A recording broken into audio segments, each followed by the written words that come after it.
Hello friends, எல்லோரும் எப்படி இருக்கீங்க? நல்லா இருக்கீங்களா? சாப்பிட்டீங்களா? எல்லோரும் பொங்கல்லாம் எப்படி கொண்டாடினீங்க? பொங்கல், மாட்டு பொங்கல் எல்லாம் நல்லா கொண்டாடினீங்களா? பொங்கலுக்கு எல்லோரும் சொந்த ஊருக்கு போயிருப்பீங்க. அவங்கவுங்க வீட்டில் போய் பொங்கல் வச்சுருப்பீங்க, கோயிலுக்கு போயிருப்பீங்க, நல்லா என்ஜாய் பண்ணியிருப்பீங்க. பிள்ளைங்களும் ஜாலியாக என்ஜாய் பண்ணியிருப்பாங்க. சொந்த பந்தங்களோட சேர்ந்து செலிப்ரேட் பண்ணுறதே ரொம்ப ஜாலியாக இருக்கும்.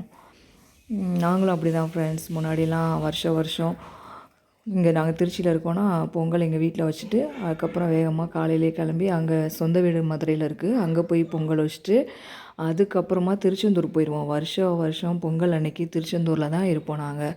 மறுநாள் மாட்டு பொங்கல் ரூம் எடுத்து தங்கிட்டு மறுநாள் தான் மதுரைக்கு வருவோம்.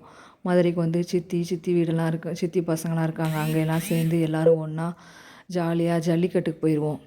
அங்கே பாலமேடு, அலங்காநல்லூர் அங்கெல்லாம் இருக்குல்ல, அங்கே ஜல்லிக்கட்டுக்கு போயிடுவோம். அது ஒரு வாழ்க்கை சூப்பராக இருக்கும்.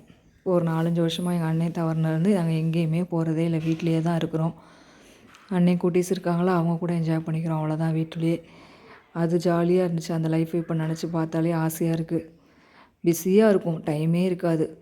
அங்கே போக இங்கே போக அந்த சித்தி வீடு அத்தை வீடு மதுரைக்கு வந்துட்டு அதுக்கப்புறம் சித்தி வீடு அத்தை வீடு எங்களுக்கு நிறைய அம்மா கூட சொந்தம் அப்பாவோட சொந்தம்லாம் நிறையா பேர் இருக்காங்க. வரிசையாக ஒரு வீட்டுக்காக போயிட்டு என்ஜாய் பண்ணிவிட்டு வருவோம். இப்போ வீட்டில் எங்கள் போர் அடிக்குது. ஆனால் பரவாயில்ல, இந்த தடவை எங்கள் வீட்டுக்கும் எங்களை தேடி எங்கள் சித்தி பசங்க, தம்பி, தங்கச்சி எல்லாம் இங்கே வந்துட்டாங்க. இங்கே நாங்கள் என்ஜாய் பண்ணோம். நாங்கள் இங்கே கறிநாள் அதுவுமா என்ன எடுத்தோன்னா சிக்கன், மட்டன், பெப்பர் சிக்கன் வச்சு சிக்கன் குழம்பு வச்சு மட்டன் கிரேவி வச்சு, ரசம் வேணான்னு சொல்லிட்டாங்க, முட்டை ஆம்லேட் பண்ணி சிக்கன் 65 செஞ்சு அதுக்கப்புறம் தயிர் வச்சு சாப்பிட்டோம்.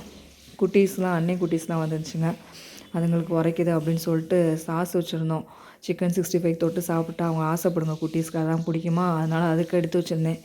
அதை வந்து ஒயிட் ரைஸில் பிணைஞ்சு சாப்பிட்டுட்டு தக்காளி சாதத்தான்னு சொல்லி கிண்டல் பண்ணிகிட்டு இருந்துச்சுங்க.